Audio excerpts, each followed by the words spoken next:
우리 사도신경 하심으로 신앙 고백하겠습니다. 전능하사 천지를 만드신 하나님 아버지를 내가 믿사오며 그 외아들 우리 주 예수 그리스도를 믿사오니 이는 성령으로 잉태하사 동정녀 마리아에게 나시고 본디오 빌라도에게 고난을 받으사 십자가에 못 박혀 죽으시고 장사한 지 사흘 만에 죽은 자 가운데서 다시 살아나시며 하늘에 오르사 전능하신 하나님 우편에 앉아 계시다가 저리로서 산자와 죽은 자를 심판하러 오시리라. 성령을 믿사오며 거룩한 공회와 성도가 서로 교통하는 것과 죄를 사하여 주시는 것과 몸이 다시 사는 것과 영원히 사는 것을 믿사옵나이다. 아멘. 323장 부름받은 낯선 이모 앞에 찬양하도록 하겠습니다. 부름받아 낯선 이모 어디든지 가오리다. 괴로우나 즐거우나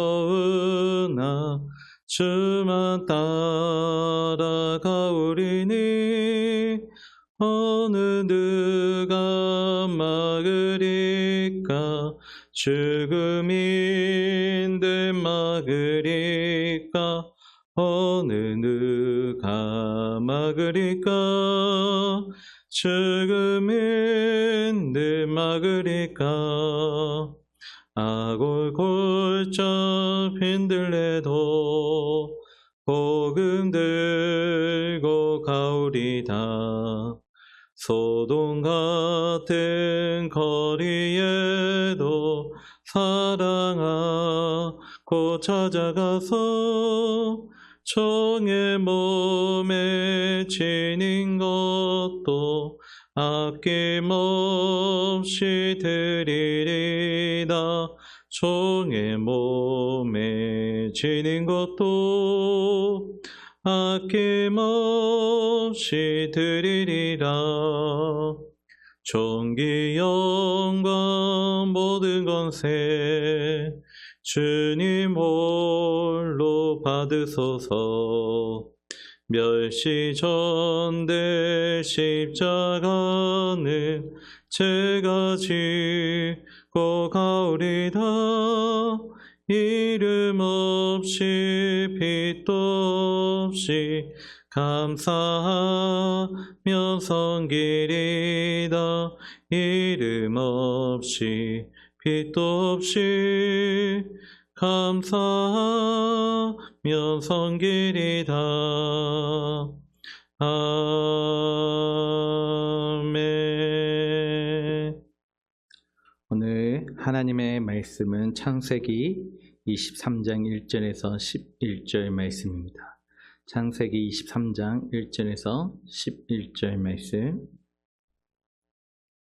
사라가 127세를 살았으니 이것이고 사라가 누린 횟수라.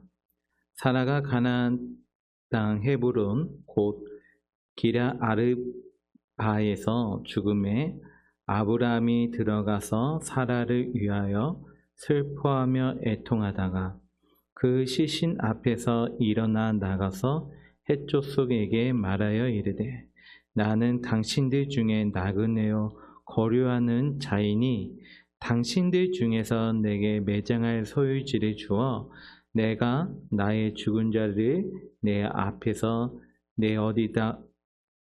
내어다가 장사하게 하시오. 헷 족속이 아브라함에게 대답하여 이르되 내 주여 들으소서. 당신은 우리 가운데 있는 하나님이 세우신 지도자이시니 우리 묘실 중에서 좋은 것을 택하여 당신의 죽은 자를 장사하소서.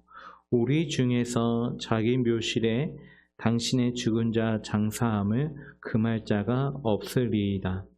아브라함이 일어나 그 땅 주민 헷 족속을 향하여 몸을 굽히고 그들에게 말하여 이르되 나로 나의 죽은 자를 내 앞에서 내어다가 장사하게 하는 일이 당신들의 뜻일진데 내 말을 듣고 나를 위하여 소알의 아들 에브론에게 구하여 그가 그의 밭머리에 있는 그의 막벨라 굴을 내게 주도록 하되 충분한 대가를 받고 그 굴을 내게 주어 당신들 중에서 매장할 소유지가 되게 하기를 원하노라 하매 에브론이 해쪽 중에 앉아 있더니 그가 해쪽 곧 성문에 들어온 모든 자가 듣는 데서 아브람에게 대답하여 이르되 내 주여 그리 마시고 내 말을 들으소서. 내가 그 밭을 당신에게 드리고 그 속의 굴도 내가 당신에게 드리되 내가 내 동족 앞에서 당신에게 드리오니 당신의 죽은 자를 장사하소서. 아멘. 오늘 본문을 보면 아브람과 함께 하나님의 약속을 받았던 사라가 127세를 죽게 됩니다. 성경에 나오는 수많은 여인들 중 사라를 제외하고는 몇 살에 사망했는지 기록된 사람이 단 한 사람도 없다는 사실을 우리가 염두에 둔다면 창세기 기자가 열국의 어머니라는 이름을 가진 사라에게 얼마나 큰 관심을 쏟았는지 알 수 있습니다. 사라가 죽은 곳은 가나안 땅 헤브론, 기레아 아르바라 이름하는 성읍이었습니다.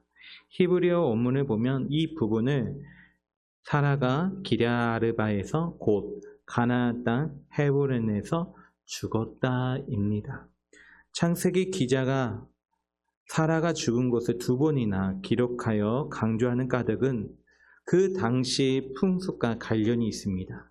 그 당시에는 타지 생활을 하더라도 죽을 때가 가까웠다는 것을 알게 되면 죽게 되면 그 장례를 위해 원래 떠나왔던 고향, 조상들이 머물렀던 땅으로 돌아가는 풍습이 있었습니다.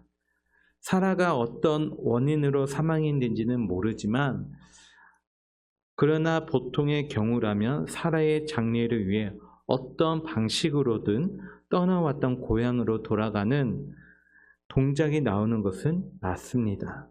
그러나 창세기 기자는 사라가 고향도 애굽도 아닌 하나님께서 주시겠다고 약속하신 땅 가나안, 그것도 헤브론에서 죽었음을 강조하고 있습니다.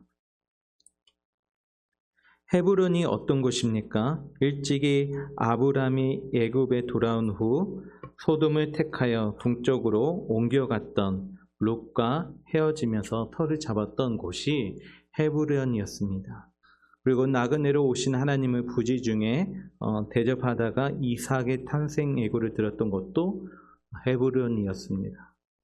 헤브론은 아브라함이 하나님을 진하게 경험했던 고향과도 같은 곳입니다. 그러니 아브라함이 사라의 매장지를 고향에 마련한 것이 아니라 헤브론에 마련하는 것은 어쩌면 당연한 신앙 행위입니다.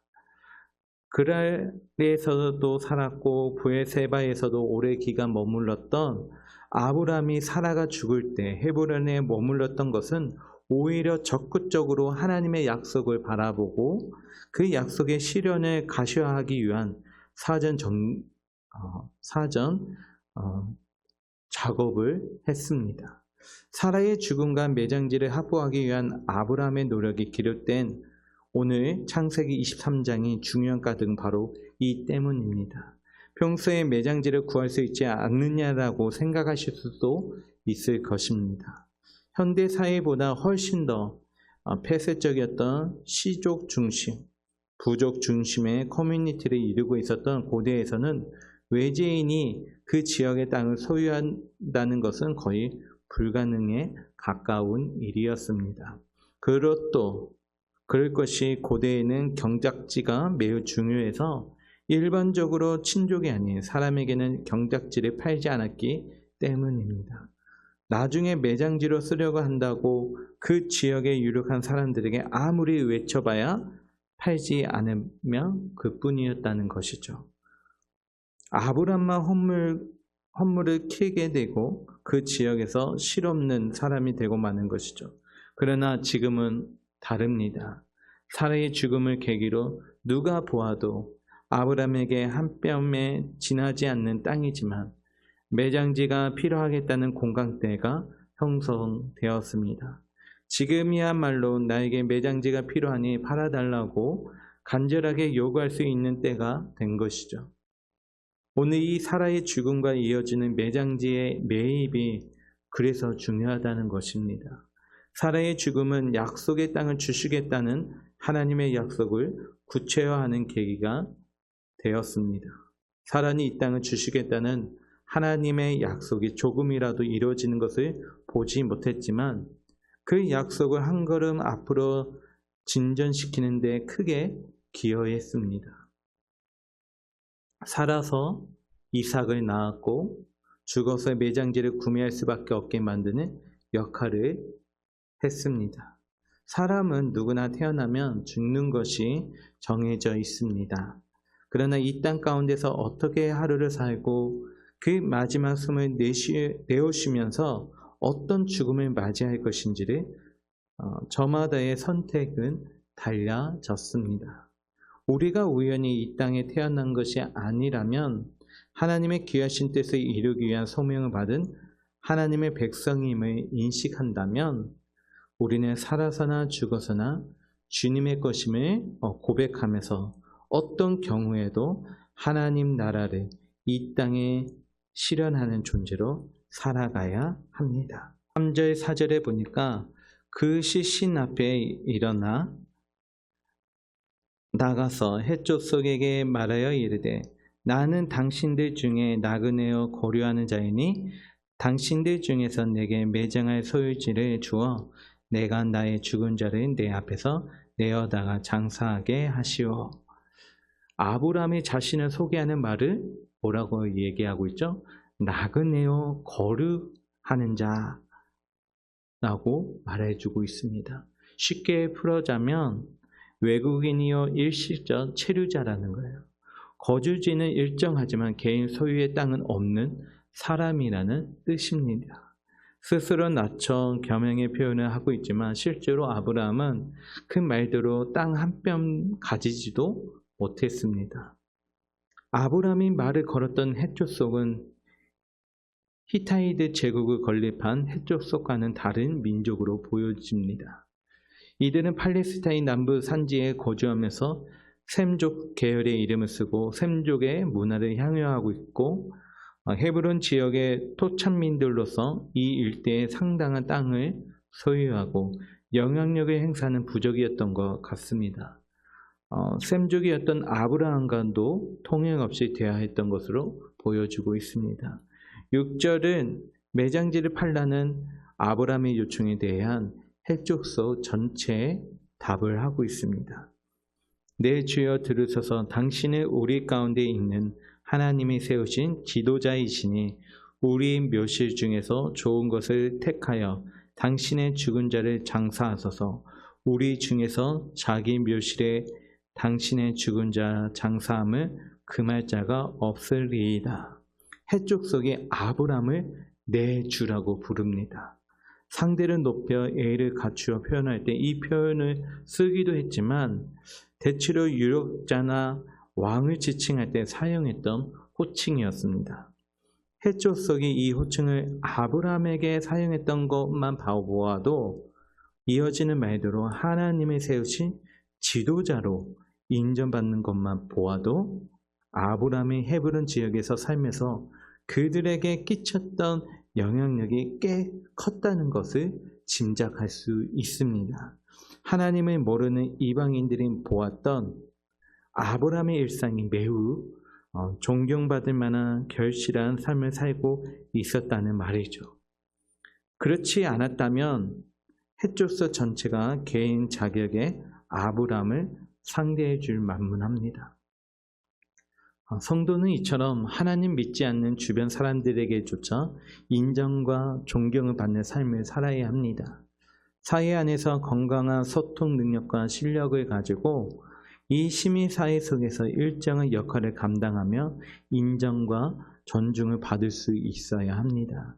타인의 시선을 과도하게 의식하여 외식해서도 안 되겠지만 주변 사람들로부터 고개를 젓게 만드는 언행이나 점철된 눈살 찌푸리게 만드는 삶을 살아도 안 됩니다. 다시 본문으로 돌아오면 헷 족속은 아브라함에게 자신들이 가진 묘실 중에 좋은 곳을 골라 사라를 장사하라고 권면합니다. 아브라함은 매장할 소유지를 달라고 곧 팔라고 요청했는데 헷 족속은 아브라함의 요청을 살짝 비틀어 매장지를 파는 대신 어떤 묘실의 일부를 내어줄 테니 사라를 장사하라고 응답한 것입니다. 아브라함은 포기하지 않고 보다 구체적으로 자신의 요구 조건을 제시합니다. 7절에서 9절 말씀해 보니까 아브라함이 일어나 그 땅 주민 헷 족속을 향하여 몸을 굽히고 그들에게 말하여 이르되 나로 나의 죽은 자를 내 앞에서 내어다가 장사하게 하는 일이 당신들의 뜻이진데 내 말을 듣고 나를 위하여 소알의 아들 에브론에게 구하여 그가 그의 밭 머리에 있는 그의 막벨라 굴을 내게 주도록 하되 충분한 대가를 받고 그 굴을 내게 주어 당신들 중에서 매장할 소유자가 되게 하기를 원하노라 하매. 아멘. 아브라함이 헷 족속을 향해 몸을 굽히고 말하기 시작합니다. 앞선 담화에서 아브라함의 말을 듣는 대상이 헷 족속이었다면 이번에는 그 땅 주민 헷 족속입니다. 이는 헤본에 살고 있는 헷 족속 가운데서도 유력한 사람들, 곧 토지를 소유하고 그 지역의 정치적 결정을 유연하게 내릴 수 있는 사람들을 보여주고 있습니다. 이들에게 다가가 소알의 아들 에브론에게 구하여 그의 밭머리에 있는 막벨라 굴을 충분한 대가를 주고 사겠다고 말합니다. 성경에서 이방인을 소개할 때 아버지의 이름을 거론하는 경우는 거의 없습니다. 여기에 언급된 소알이라는 사람이 헤브론 일대에서 꽤 영향력을 가졌던 대단했던 인물이며 그 아들 에브론 또한 그의 버금가는 아들이었음을 짐작할 수 있습니다. 아브라함은 처음부터 계획이 있었습니다. 그러나 그 계획을 실현하기 위해 에브론을 먼저 찾아간 것이 아니라 헷 족속 모두에게 이어서 그 지역을 좌우할 수 있는 유력한 사람들에게 거듭 요청함으로써 자기가 원하는 막벨라 굴을 사기 위해 애쓰고 있습니다.